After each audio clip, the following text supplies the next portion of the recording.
From winning the very first season of Hell's Kitchen in 2005 and earning Gordon Ramsay's personal mentorship,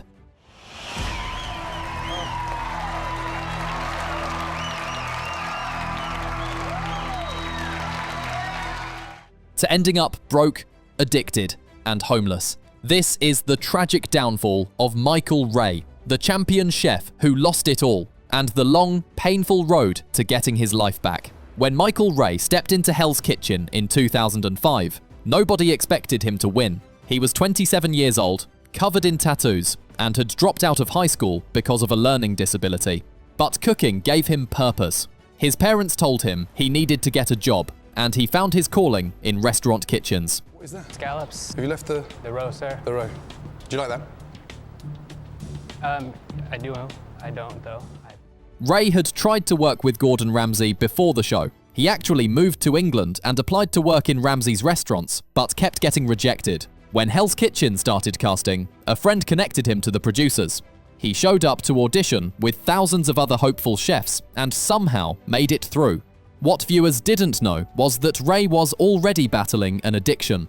Years earlier, he had surgery for scoliosis, where doctors put metal rods in his spine. Then he had a seizure that snapped those rods. The pain was unbearable. Doctors prescribed him opioid painkillers, and that's where everything started going wrong. All season long, Wray was hooked on pills. He smuggled them onto set, arranged quiet prescription drop-offs, and insisted he was a functioning addict because he could still perform. The crew never suspected a thing, and how could they? Wray's performance on Hell's Kitchen was impressive, but it didn't start that way. In the very first episode, Gordon Ramsay destroyed his signature dish of seared scallops, calling it disgusting. But Wray didn't give up. He was the only contestant who actually responded when Ramsay called out the first order, while everyone else just froze in fear. 2 Wellington, 1 lamb, 1 bass. It's away, chef. Yeah, is Michael doing it, or are you actually doing it? Michael was helping me, chef. Right. So, what are you doing then if he's doing that for you? He jumped in ahead of me. I was working on it. The competition moved Wray from the blue team to the red team in episode 3. Ramsay handed him a red jacket and told him to be a leader. Wray stepped up. He made a grilled porterhouse steak with a mushroom carved into the Hell's Kitchen logo, which made Ramsay smile despite making fun of Wray's tattoos. Wray won 4 dinner services in a row, a record that still stands today. He was strategic and ruthless. When Jeff walked out during service, Wray took over the meat station and delivered perfect lamb dishes. When he needed to nominate someone for elimination, he picked Chris because he saw him as his biggest competition. Michael, I had one lady. When she tried the pumpkin, it was a little plastic. They're fine. They're fine. Yeah? Sorry. All right, you get one time, and then I'll kill you.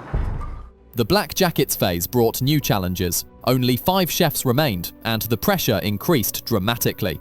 During one service, Wray worked desserts and helped Jessica with fillets when a power outage hit the kitchen. Arguments erupted between contestants and even with Ramsay himself. The stress was reaching breaking point for everyone. In episode 8, Wray admitted he couldn't carry the entire team alone. His chicken wing pasta got rejected in a challenge because it had dangerous bones that could choke someone, while another contestant enjoyed a television appearance as a reward. Wray was stuck doing prep work, building resentment. Say thank you, Mike. Say thank you, Mike. Like too much for somebody who's never been on a fucking line before. Chef, do you want him to cook your meat for you too? What do you want me to do? The pressure continued mounting in episode 9. A bread supplier failed to deliver, forcing Wray and Ralph to wake up at 4 in the morning to bake emergency bread. They sent Jessica to bed because she was more of a hindrance than help. Wray and Ralph finished the baking just before dawn, exhausted but determined. The finale came down to Wray versus Ralph Pagano. Wray designed a minimalist menu featuring sesame-crusted tuna and braised short rib. During practice service, Ramsay told him to unleash the beast because his voice was too soft when giving orders.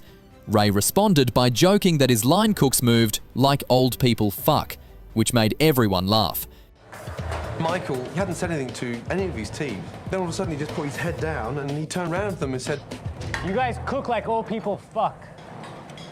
and I thought, my God, that came out of the blue. Then Wray did something brilliant and sneaky. He sabotaged Ralph's risotto by leaving out the crab.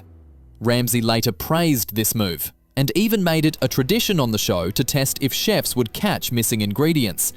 Wray's leadership during the finale service was flawless. He served 75% more covers than Ralph. The vote was unanimous. Michael Wray won Hell's Kitchen Season 1. He hugged Gordon Ramsay with tears in his eyes. The prize was worth $250,000 a year as head chef at Ramsay's restaurant in West Hollywood, plus the mentorship of one of the world's greatest chefs. Michael Wray had made it. That should have been his happily ever after. Right after winning, Wray made a choice he would regret for the rest of his life. He turned down Gordon Ramsay's mentorship in London. Wray was afraid. He knew his addiction was getting worse. The thought of going to London, being alone in a foreign country, trying to manage his pill problem without his family, it terrified him. He couldn't imagine going through withdrawal overseas with nobody to help him. He told CBC, "It was the hardest decision I've ever had to make. I regret it all the time. I was in Hell's Kitchen with a drug problem. I was deathly afraid of going to London with this giant addiction." So he took the money instead. He kept his winner title, pocketed the $250,000 and stayed in Los Angeles. He later called this his greatest regret. Working with Gordon Ramsay could have changed his entire trajectory, but the addiction had already started controlling his decisions. Wray used the money to open his own restaurant called Tattoo in Studio City, California. It was a sleek steakhouse with his minimalist less is more design philosophy. He served as executive chef and even planned to expand with a second location called HK1. For a brief moment, everything looked perfect. Initial reviews were positive. Wray created an impressive menu that showed off his skills from Hell's Kitchen. He did pop-up events to promote the restaurant. The place had buzz and momentum. Customers were coming through the doors. This was supposed to be his moment to prove he deserved that Hell's Kitchen crown. Behind the scenes though, Wray was falling apart. The pills were taking over more of his life every day. He was using more and more just to feel normal. The addiction was a ticking time bomb, and everyone around him was about to feel the explosion. Then came the tragedy that would destroy everything. Wray and his wife Lola had their first child, a daughter they named Trixie Go-Go Wray. During labor, something went horribly wrong. The baby went 7 to 8 minutes without oxygen to her brain. She died from birth complications. Wray completely fell apart. The grief was too much to handle. He described it as a tailspin that sent him over the edge. The prescription pills weren't enough anymore. He started using heroin, not just smoking it, injecting it directly into his veins. He said, "It put me in a tailspin for the next couple years. It was all starting to crumble around me." Tattoo Restaurant, his dream come true, lasted only 6 weeks under his management before he abandoned it completely. He just stopped showing up. The restaurant closed, his marriage to Lola fell apart. Everything he had built from his Hell's Kitchen victory crumbled in months. The speed of the collapse was stunning. One day he was a restaurant owner and Hell's Kitchen champion with a family. The next he was a divorced heroin addict with a closed restaurant and a dead daughter. The fall from grace happened so fast that people who knew him couldn't process it. Wray became a ghost. He took random kitchen jobs here and there, but only to get money for drugs. He was living out of his truck. Eventually he became homeless, sleeping under an underpass in Burbank near Hollywood Boulevard. The first ever Hell's Kitchen winner was now a homeless drug addict. During the day, Wray somehow kept up appearances. He taught cooking classes at Sur La Table. He volunteered to prepare meals at homeless shelters, serving the same people he was living among. At night, he was back on the streets looking for his next fix. The double life was surreal. By day, he was Chef Michael Wray, Hell's Kitchen winner, teaching people how to cook. By night, he was just another junkie looking for his next hit. Nobody in those cooking classes had any idea that their instructor was sleeping under a bridge. The addiction reached its worst point when a doctor in New Mexico finally cut off Wray's prescriptions. Desperate and panicking, Wray did something unthinkable. He took an axe and broke into a pharmacy to steal painkillers. After the robbery, Wray fled to a remote shack in the Mojave Desert. His plan was to detox on his own, far away from everyone. It was a terrible idea. Wray spent nearly 30 days in that desert shack without food or water. He was hallucinating. His mind was breaking down. The pain was unbearable. The hallucinations were vivid and terrifying. Wray later said he saw ghosts of his daughter Trixie. He heard Gordon Ramsay's voice yelling at him from the Hell's Kitchen days. But the words twisted into accusations. His mind was eating itself alive in that desert heat. Suicidal thoughts took over. Wray grabbed a knife and tried to slit his own throat. The blade cut his skin, but somehow he survived. He kept that knife afterward as a reminder of how close he came to dying. Barely alive, Wray crawled out of the desert shack and made it to a highway. A driver found him collapsed on the road in June 2012 and called 911. Paramedics rushed him to the hospital. He was near death from dehydration, starvation, and blood loss. The doctors weren't sure he would make it, but Michael Wray survived. Waking up in that hospital bed became his turning point. One fan wrote, "Wow, his life went to shit so hard. I'm happy he got the help he needed." For the first time in years, Wray accepted help. He went to rehab and actually committed to getting clean. In the rehab facility, he started cooking again for the other patients. That simple act of preparing food reminded him why he loved being a chef in the first place. Cooking became his therapy. Every meal he prepared for other addicts in rehab was a step toward healing. Food had always been his language, and now it was teaching him how to live again. At rehab, Wray met a woman named Charlene. She would become his second wife and the person who helped save his life. Finding love in the middle of recovery gave Wray something to fight for beyond just himself. After rehab, Wray had to face the consequences of his actions. He turned himself into the police for breaking into that pharmacy. He spent nearly a month in jail. Even behind bars, Wray ended up working in the kitchen.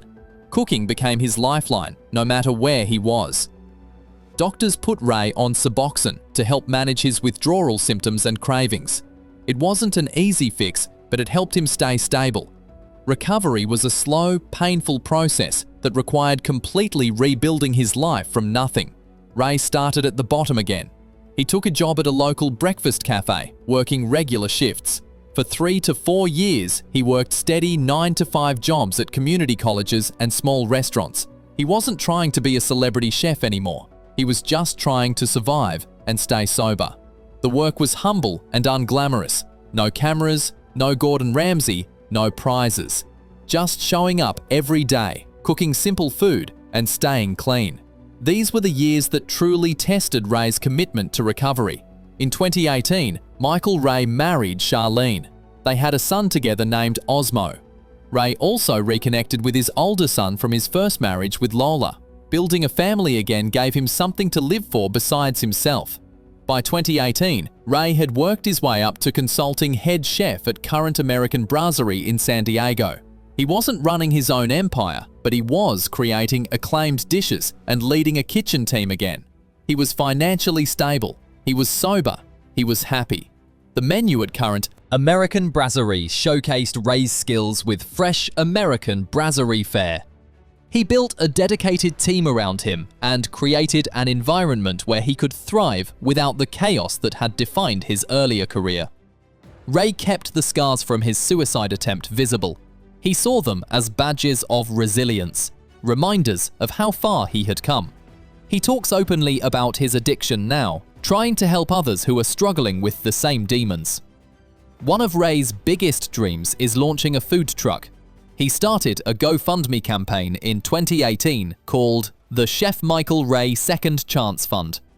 The goal was to raise money to buy and outfit a truck that he could drive across America. But this isn't just about selling food.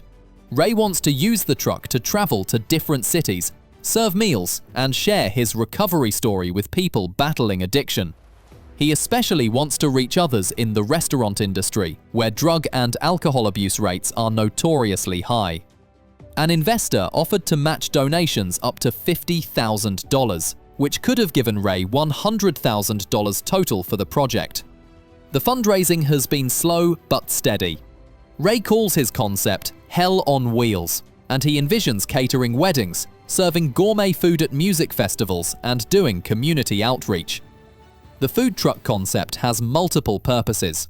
First, Wray plans to cater high-end events like weddings, serving dishes like his signature short-rib beef Wellington with dipping sauces. Second, he wants to work multi-day music festivals, providing gourmet festival fare to large crowds. Third, and most important, he wants the truck to be a mobile platform for addiction recovery advocacy. Wray has been transparent about wanting to demystify withdrawal and recovery. He knows the fear of withdrawal kept him trapped in addiction for years. By sharing his story while serving food, he hopes to give others the courage to seek help before they end up in a desert shack or under a bridge. In 2021, Wray and his team distributed 150 meals to homeless people in San Diego around Christmas. The meals included garlic rice, vegetables, turkey, and dessert. It was his way of giving back to the community that could have been his final resting place. Wray has explored opportunities beyond traditional restaurants. He has done pop-up events in the Philippines where he treats cooking with spiritual reverence. He adapted to COVID by focusing on takeout and outdoor dining concepts with live music. He even works on a luxury sport fishing boat, bringing his culinary skills to unique settings. The food truck project is still in progress. Wray posts updates on Instagram showing he hasn't given up on the dream. He still wants that mobile kitchen so he can travel and connect with people through food and his story. Wray has tried reaching out to Hell's Kitchen producers over the years, but he hasn't heard back. He thinks the show prefers success stories without the messy middle parts, but he doesn't seem bitter about it. He's grateful for what the show gave him, even though it couldn't protect him from himself. These days, Wray shares his story openly. He tells young people that cooking is an essential life skill that creates independence and connection. He talks about addiction recovery without shame. He wants people to know that withdrawal is survivable, that recovery is possible, and that rock bottom doesn't have to be the end. Wray still thinks about Gordon Ramsay. He has said that before big services, he looks at Ramsay billboards and has imaginary conversations with him for motivation, just like he did during the show. That connection to his Hell's Kitchen roots keeps him grounded in who he was and who he has become. The scars on his throat remind him every day how close he came to losing everything. His daughter Trixie's death still haunts him. That wound never fully heals.